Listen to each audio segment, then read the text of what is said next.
Good evening, and welcome back to the Poe Museum. One of our YouTube followers recently asked me to speak about the 2012 film The Raven, starring John Cusack. So that'll be the subject of tonight's installment of the Curator's Crypt.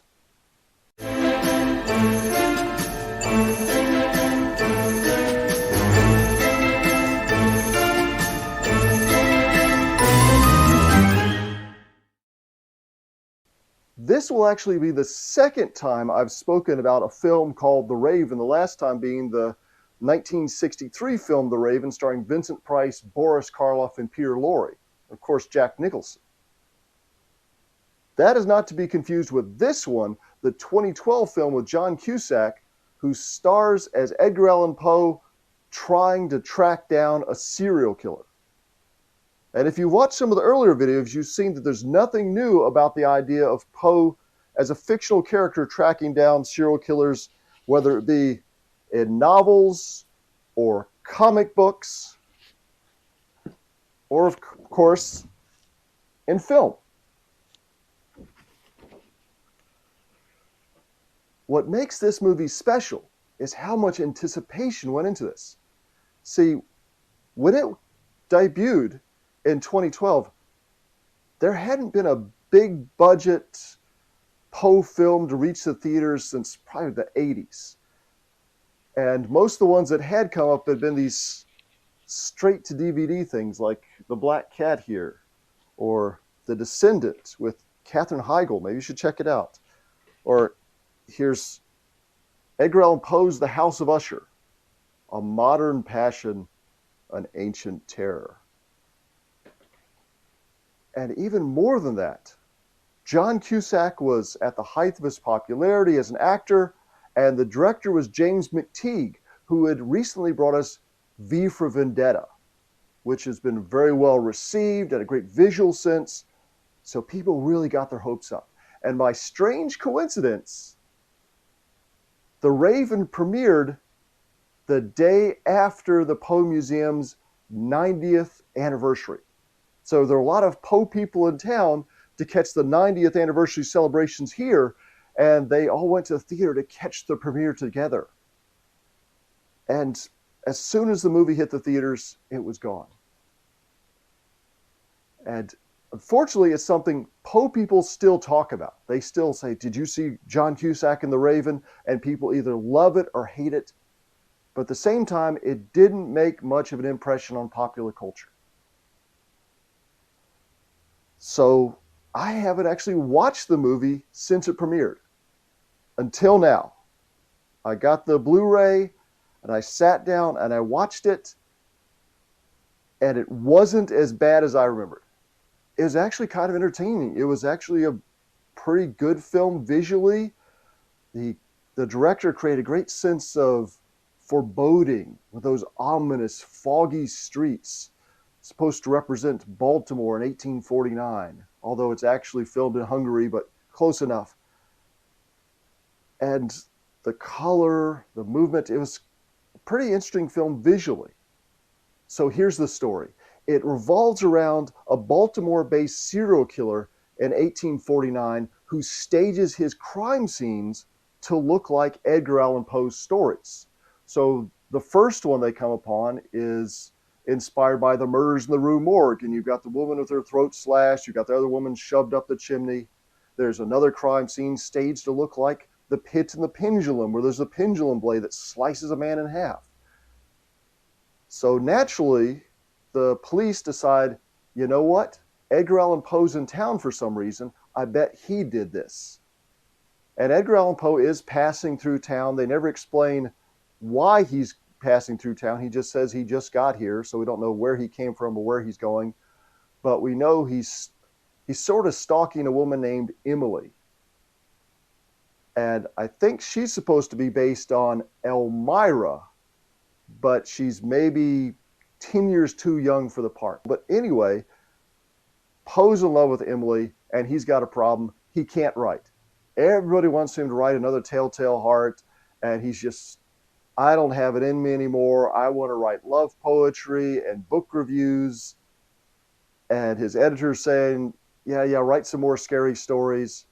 And then the police show up. And at first, the police suspect, of course, Poe did this, but then they find out he's just kind of drunk and he's depressed and he's kind of lazy. So obviously he didn't do it, but maybe we can recruit him to help us figure out who did, because that sounds like a great idea. So Poe and the detectives start following the clues around town, but they're always just a couple minutes too late. The serial killer is always 2 steps ahead of them. So it's really just a case of Poe and the gang stumbling upon a crime scene. Oh, there goes the killer again. Then stumble on another one. Then the killer escapes again. And they go on throughout the movie like this. So there's going to be spoilers here. So if you haven't seen the movie, then watch it anyway, but I'm going to ruin it for you. The serial killer abducts Emily. Now things just got personal, and Poe has to go figure out where Emily is. Where do you think she is? Under the floorboards, of course, but that's another story.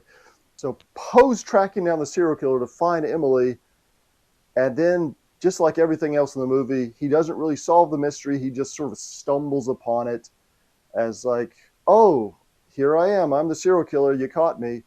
And I'll tell you where Emily is if you drink some poison and kill yourself. Now, this I thought was a big plot hole because we all know Edgar Allan Poe's a pretty smart guy.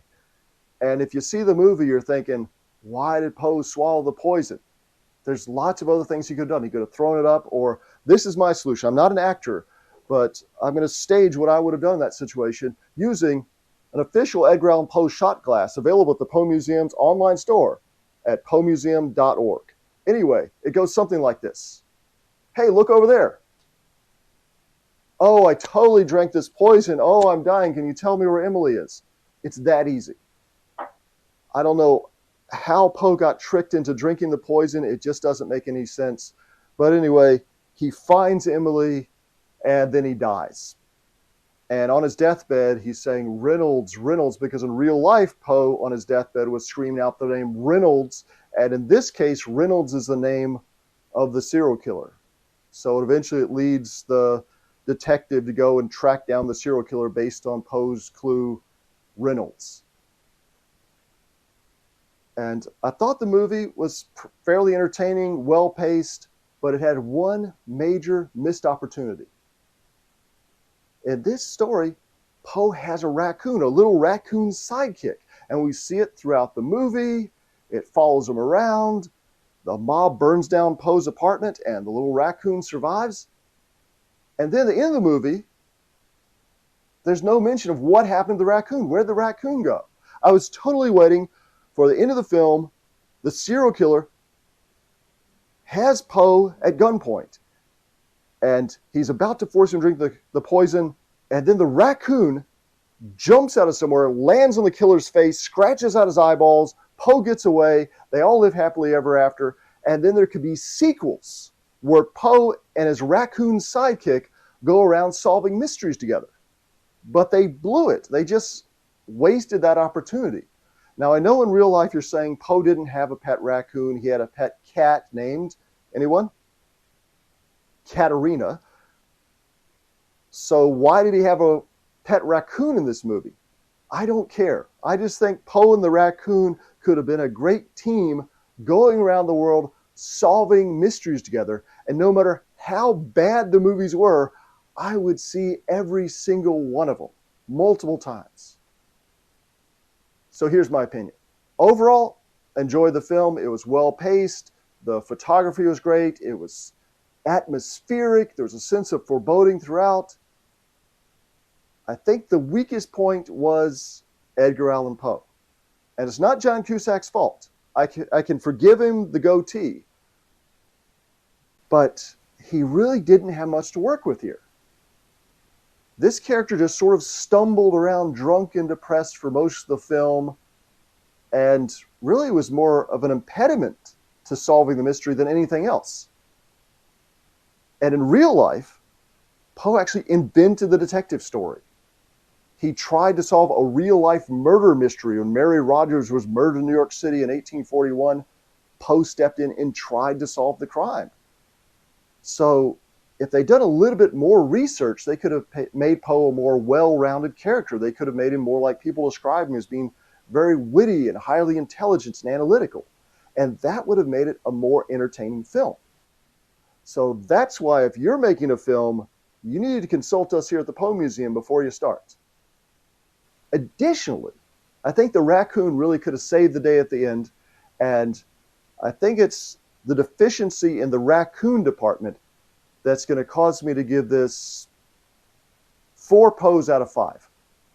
I did give them an extra Poe there because in the Blu-ray they have a documentary where they did some filming here at the Poe Museum. So if you get the Blu-ray, be sure to check out that documentary after you watch the movie.